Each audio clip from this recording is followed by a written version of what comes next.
தானியேல் கர்த்தருடைய தாசனா இருந்தான். அவன் தரியு மகாராஜாவின் காலத்தில் 120 தேசாதிபதிகள் காணப்பட்டார்கள், 3 பிரதானிகள் காணப்பட்டார்கள். இவர்களுக்கு எல்லாருக்கும் மேலானவனாக இருந்தான்.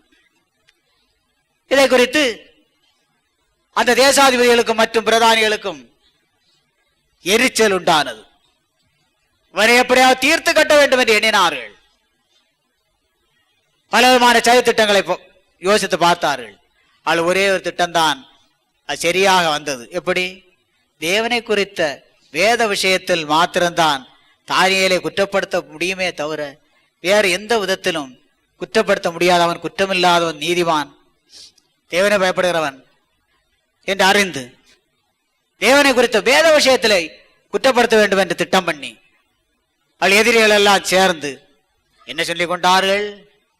ராஜாவிடத்தில் போய், ராஜாவே, நீர் பெரிய மகாராஜா, 120 தேசாதிபதிகள் இருக்கிறார்கள், பிரதானிகள் எல்லாம் பெரிய பிரதானமாக காணப்படுகிற நீர், அதனால உடைய பிரதாபம் இன்னும் பெருக வேண்டும், உடைய பிரதாபம் இன்னும் பெருக வேண்டும். ஆனால் எல்லாரும் தேசத்தில் உள்ள எவனா இருந்தாலும் சரி, யாரா இருந்தாலும் சரி, எப்படி 30 நாள் வரைக்கும் உண்மை இல்லாமல் வேற யாரையும் அப்படி தொழுது கொள்ளக்கூடாது, உண்மை இல்லாமல் வேற யாரை நோக்கி ஜெபம் பண்ணக்கூடாது, மன்றாடக்கூடாது, வேண்டுதல் செய்யக்கூடாது, ஜெபம் பண்ணக்கூடாது. உண்மை நோக்கி தான் ஜெபம் பண்ணணும், மன்றாடணும், வேண்டுதல் செய்யணும், உண்மைத்தான் கும்பிடணும் என்று நீர் உறுதியான ஒரு கட்டளை எல்லாம் பிறப்பிக்க வேண்டும். 6 முத்திரையெல்லாம் வைத்து சரி பண்ண வேண்டும். பிரதாபம் இன்னும் பிரதாபாகணும் இல்லையா என்று சதி திட்டம் போட்டு விட்டார்கள். ராஜாவுக்கு தெரியாது. ராஜா தானியேல் மேல் ரொம்ப சிநேகமுடையவனா இருந்தான். தானியேல் இதையெல்லாம் அறிந்தும் அவன் பிரதானி, பெரிய உத்தியோகஸ்தன், தேசத்திலேயே பெரிய உத்தியோகஸ்தன். அவன் இந்த ராஜகட்டளை பிறந்து அறிந்தும் அவன் அதை குறித்து கவலைப்பட ஒன்றுமில்லை. தினமும் தன்னை வீட்டுக்கு போவான். பெரிய கொட்டாரம் மாடியில போய் எருசலேம் நேராக ஜன்னல்களை எல்லாம் திறந்து வைப்பான். எருசலேம் நேராக ஜன்னல்கள் பலகணிகளை எல்லாம் திறந்து வைத்து ஆண்டவரை நோக்கி, மெய் தேவனை நோக்கி, யெகோவா கர்த்தர், அவர்தான் கிறிஸ்து இயேசு, அவரை நோக்கி, முன்னால் அவர்கள் என்ன யெகோவா கர்த்தர் என்பா சொல்லுவார். யெகோவா கர்த்தர், அவர்தான் கிறிஸ்து இயேசு, அவரை நோக்கி 3 வேளையும் ஒழுங்காக தவறாம காலையில பண்ண வேண்டிய ஜெபம் பண்ணுவான், மத்தியானம் போகும்போதும் மத்தியானம் பண்ணுவான், சாயங்காலம் போனாலும் பண்ணுவான். ஒழுங்கான ஜெபம். இந்த உத்தியோகம் பார்த்தாலும் 3 வேளையும் தவறாமல் அவன் ஜெபம் பண்ண வழக்கம். எப்படி? எருசலேம் நேராக அந்த அவனுடைய கொட்டாரத்தில் உள்ளதான மாடியில் உள்ளதான ஜன்னலை எல்லாம் திறந்து வைத்து எருசலேம் நேராக முழங்கால் படியிட்டு வேண்டல் செய்வது வழக்கம். ராஜகட்டளை என்ன? 30 நாள் வரைக்கும் அப்படி எவனும் கும்பிடக்கூடாது, வேண்டல் செய்யக்கூடாது, மன்றாடக்கூடாது, ஜெபம் பண்ணக்கூடாது, உண்மை மாத்திரம் தொடணும், உண்மை நோய்க்கு மாத்திரம் விண்ணப்ப மன்றாடணும் என்ற கட்டளை இவன் நாவே செய்து வந்தான். தானியேல் தீர்க்கதரிசி புஸ்தகம் 6ஆம் அதிகாரம் 10ஆம் வசனம் சொல்கிறது, அந்த பத்திரத்துக்கு கையெழுத்து வைக்கப்பட்டது என்று அறிந்த போதிலும் தன் வீட்டுக்குள்ளே போய் தன் மேல் வேலையிலே எருசலேமுக்கு நேரா பலகணிகள் திறந்திருக்க அங்கே தான் முன் செய்து வந்தபடியே தினம் 3 வேளையும் தன் தேவனுக்கு முன்பாக முழங்காற்படியிட்டு ஜெபம் பண்ணி ஸ்தோத்திரம் செலுத்தினான். எப்படி அவன் ஜெபம் பண்ணான? ஒரு மாற்றமும் இல்லை. பத்திரம் என்றால் ராஜாவுடைய கட்டளை. பத்திரத்துக்கு ராஜா கட்டளை போட்டான், அது பத்திரத்தில் எழுதினார்கள், முத்திரை போட்டார்கள். எல்லாம் அறிந்தும் அவன் அதை பற்றி கவலைப்படவில்லை. எப்பொழுதும் அவன் என்ன செய்வானோ, என்றைக்கு எப்படி ஜெபம் பண்ணுவானோ அதுபோல வீட்டுக்கு போவான். மேல் வீட்டுள்ளதான கொட்டாரத்தில் உள்ளதான ஜன்னல்களை திறந்து வைப்பான். எருசலேம் நேராக உள்ளதான ஜன்னல்களை திறந்து வைப்பான். முழங்கால் படியிடுவான், ஜெபம் பண்ணுவான். ஏரியல் கண்டார்கள், அறைந்தார்கள். ராஜாவிடத்தில் போனார். ராஜாவே, தானியேல் நீர் மிகவும் பிரதானம் வைத்திருக்க தானியேல் நம்முடைய ராஜ கட்டளைக்கு பணியவில்லை, கை கொள்ளவில்லை. அவன் எப்படியாக செய்து வருகிறான். அதனால என்ன செய்ய வேண்டும்? உடைய கட்டளை என்ன? எவனால் பணிந்து கொண்டால், விண்ணவம் பண்ணினால், ஜெபம் பண்ணினால், வணங்கினால் அவன் என்ன செய்ய வேண்டும்? உயிரோட சிங்கத்தை கவியிலே போட வேண்டும். உயிரோட சிங்க குகைக்குள்ள போட வேண்டும். ராஜாவு ரொம்ப வேதனையா இருந்தது. ஆனா ராஜ கட்டளை நிறைவேற்றாமல் இருக்க கூடாது. தைரியமுள்ள ராஜாவானால் அந்த கட்டளையெல்லாம் வேற தள்ளி கொண்டு வேற கட்டளை உண்டாக்குவான். ஆனாலும் ஆண்டவர் நாமத்து மகிமை உண்டாக அங்கு ஒரு இடம் வேண்டும். ராஜ கட்டளை அப்படி ஆகி போனால் சம்மதித்தான்.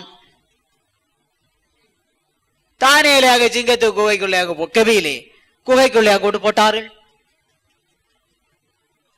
ராஜாவு ராத்திரி உறக்கம் என்று வரவில்லை. கீத வாத்தியங்களையோ வேறு சாப்பாடையோ ஒன்று அவன் விரும்பவில்லை. ரொம்ப வியாகுலப்பட்டு காணப்பட்டான். காலையிலே அதிகாலமே எழுந்தான்.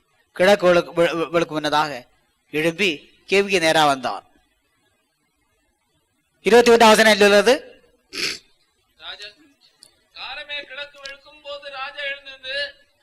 கிழக்கு வெளுக்கும் போது நேரம் உறக்கம் ஏறவில்லை. கிழக்கு வெளுக்கும் போது ராஜா எழுந்திருந்து சிங்கங்களின் கெபிக்கு தீவிரமாய் போனான். ராஜா கெபி அல்ல குகை கிட்ட வந்த போது துயரம் ரொம்ப அழுகையான சத்தத்தோடு, துயர சத்தமாக அழுகை சத்தத்தோடு, ரொம்ப கவலையோடு, ரொம்ப துக்கத்தோடு, ரொம்ப துயரத்தோடு, அழுகையோடு தானியேலை கூப்பிட்டு, தானியேலே, ஜீவனுள்ள தேவனுடைய தாசனே,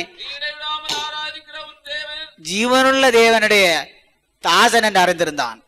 தானியேலை ஆராதிக்கிற தேவன் ஜீவனுள்ள தேவன் என்று அறிந்திருந்தான் இந்த ராஜா. அவ்வளவு அறிவுள்ளவன். தரியு மகாராஜா, ஜீவனுள்ள தேவனுடைய தாசனே தானியேலே, நீ இடைவிடாமல் ஆராதிக்கிற தேவன். 3 வேளை மாத்திரமல்ல, எவ்வளவு உன்னால் ஆராதிக்க முடியும் அவ்வளவாக இடைவிடாமல் எப்பொழுதும் ஆராதிக்கிற உன் தேவன், நீ வணங்குகிற உன் தேவன், நீ நமஸ்கரிக்கிற உன் தேவன், உன் கர்த்தர், உன் தேவன் உன்னை இந்த சிங்கங்களுக்கு தப்புவிக்க வல்லவரா இருந்தாரா என்று தானியேலை கேட்டான். தானியேல் சொன்னான், ராஜாவே நீர் என்றும் வாழ்க, சிங்கங்கள் என்னை சேதப்படுத்தாபடிக்கு தேவன் தம்முடைய தூதனை அனுப்பி அவைகளின் வாயை கட்டி போட்டார். அது ஏனென்றால் அவருக்கு முன்பாக, என்னுடைய ஆண்டவர் முன்பாக, என்னுடைய தேவன முன்பாக, ஒன்றான மெய்தேவன முன்பாக, யெகோவா கர்த்தர் முன்பாக குற்றமற்றவனாக காணப்பட்டேன். ராஜாவாகிய உமக்கு முன்பாகவும் நான் அநீதியோ அநியாயமோ நீதியோட செய்ததில்லை என்றான். ராஜாவுக்கு அப்பதான் உயிர் வந்த சந்தோஷம் வந்தது. தானியேல் உடனே சிங்க கபியில் இருந்து தூக்கி விட சொன்னான். அப்படியே தானியேல் உடனே கபியில் இருந்து அந்த குகைக்குள்ளே தூக்கி விடப்பட்டான். அவன் தன்னுடைய சொந்த தேவன் பேரில் விசுவாசமாயிருந்தபடியால் எந்த சேதம் காணப்படவில்லை. அங்கே காணப்பட்டதான சிங்கங்கள் எல்லாம் வீட்டிலே வளர்க்கிறதான நாயை போல, எப்படி ஒன்று சேதமும் செய்யவில்லை. ஆண்டவர் அவளின் வாயை திறந்து தானியேலை கொலை செய்ய விடவில்லை. வாயெல்லாம் கட்டி போட்டார். தூதனை அனுப்பினார், தேவதூதனை அனுப்பினார். அங்கே உள்ள சிங்கங்களை வாயில எல்லாம் கட்டினார். அதில் ஒன்று செய்ய முடியவில்லை. எந்த சேதமும் சிங்கங்களால் தானியேலுக்கு உண்டாகவில்லை. தேவன் அவனை விசேஷமா பாதுகாத்தார். லேலுயா ஸ்தோத்திரம். தானியேலின் மேல் குற்றம் சாட்டின மனுஷரையோ என்றால் ராஜா பார்த்தான், ஓஹோ, மனப்பூர்வமாக இவனை கொல்ல வேண்டும் என்று சதி செய்ததாகும். இது மனப்பூர்வமாக தானியேலை கொலை செய்ய வேண்டும் என்று இவர்கள் திட்டம் பண்ணி செய்த சதியாகும். இந்த தேசாதிபதிகளும் மற்றும் பிரதானிகளும் என்று அறிந்து கொண்டான். மனப்பூர்வமாக இவனை பொய் குற்றஞ்சாட்டி, விதமான ஒரு குற்றத்தை சாட்டி, தேவனை குறித்தான வேத விஷயத்தில் குற்றம் சாட்டி கொலை செய்ய வேண்டும் என்று திட்டம் பண்ணி விட்டார்கள் என்று அறிந்து கொண்டான். கோபம் உண்டானது. என்ன செய்தான்? தானியேலின் மேல் குற்றம் சாட்டின மனுஷரையோ என்றால் அந்த பிரதானிகள், தேசாதிபதிகள் பிரதானிகளே என்றால் ராஜா கொண்டு வர சொன்னான். ராஜா கொண்டு வர சொன்ன எல்லாரையும் இங்க கொண்டு வாருங்கோ, எல்லாரையும் இங்கு கொண்டு வாருங்கள். இவன் எல்லாம் இந்த சட்டத்தை, இந்த கட்டளை நிறைவேற்ற வேண்டும் என்று என்னிடம் கேட்டுக்கொண்டானோ, வேண்டிக் கொண்டானோ, இவன் எல்லாம் வந்தானோ, இவன் எல்லாம் அதற்கு உடந்தையா இருந்தானோ, எல்லாரையும் கொண்டு வாருங்கள் என்று கட்டளையிட்டான். அவர்களையும் அவர்கள் குமாரரையும் அவர்கள் பிள்ளைகளையும் அவர்கள் மனைவிகளையும் குமாரர்களையும் மனைவிகளையும் சிங்கங்களின் கெபியிலே போட்டார்கள். சிங்கங்களின் கெபியிலே போட்டார்கள். அவர்கள் கெபியின் அடியிலே சேரும் முன்னே, அவர்கள் அந்த குகைக்கு அடியில போய் சேரும் முன்னதாக சிங்கங்கள் அவர்கள் மேல் பாய்ந்து, சிங்கங்கள் அங்க பசியா இருந்ததாக, அதுக்கு அதே பசித்து காணப்பட்டது. சிங்கங்கள் அவர்கள் மேல் பாய்ந்து அவர்கள் எலும்புகளை எல்லாம் நொறுக்கி எலும்புகளை அவரை நொறுக்கினது. அவ்வளவுதான், ஒன்று மிச்சம் வரவில்லை. அவ்வளவு பேரையும் கொண்டு போட்டது. எப்படி எப்படி ஆண்டவர் செய்கிறார்? எப்படி? கொடூரமானவர்களின் சீரல் மதுளை மோதியடிக்கிற பெருவெள்ளம் போல், பெருவெள்ளத்தை போல் இருக்கையில் நீர் ஏழைக்கு பலனும், நெருக்கப்படுகிற எளியவனுக்கு திடனும், பெருவெள்ளத்துக்கு அடைக்கலமும், வெயிலுக்கு ஒதுங்கும் நிழலுமானீர். லேலுயா ஸ்தோத்திரம்.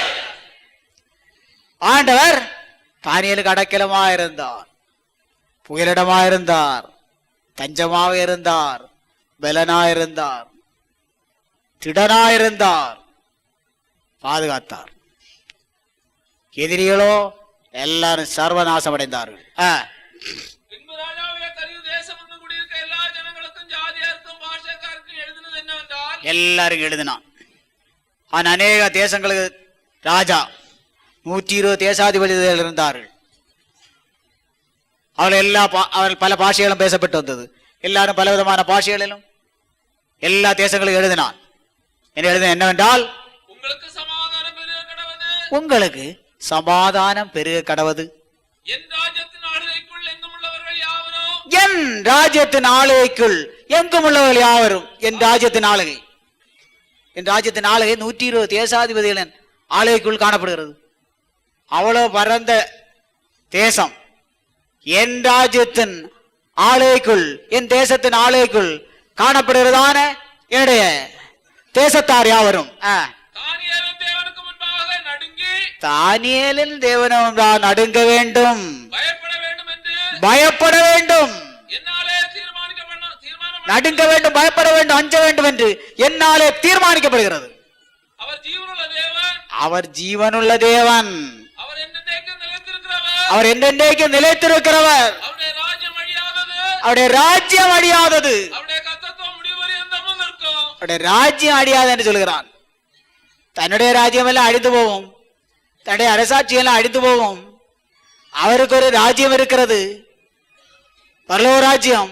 அது அழியாத ராஜ்யம், நிலையான ராஜ்யம் என்று கூட அறிக்கை பண்ணுகிறான் அவன்.